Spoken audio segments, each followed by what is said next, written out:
মাত্র এই তিনটি নিয়ম পড়লে অবশ্যই দুইটি প্রিপোজিশন কমন পড়বেই।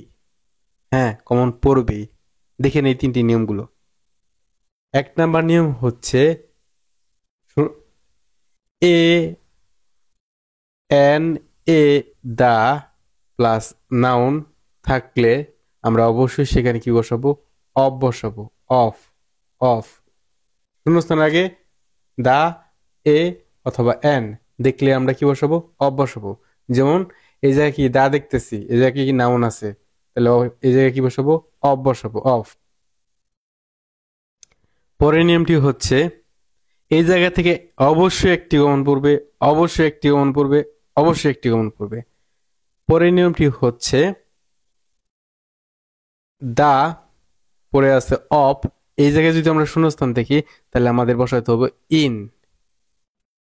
ইন দা নাউন অফ, এই প্যাটার্ন থাকলে আমাদের কি বসাতে হবে? ইন ব্যবহার করতে হবে। যেমন in the field of education, in the field of education, in the field of education, এখানে দা, এখানে অফ, এই জায়গায় শূন্যস্থান, তাহলে আমাদের বসাতে হবে in. In the field of education.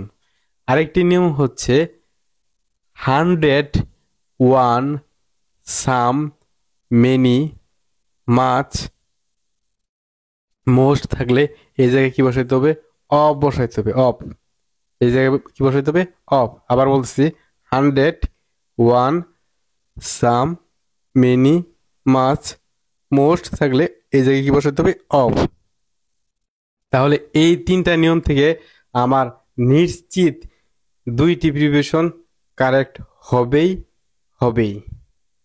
যদি ভিডিওটি ভালো লেগে থাকে অবশ্যই লাইক, কমেন্ট, শেয়ার করতে ভুলবেন না।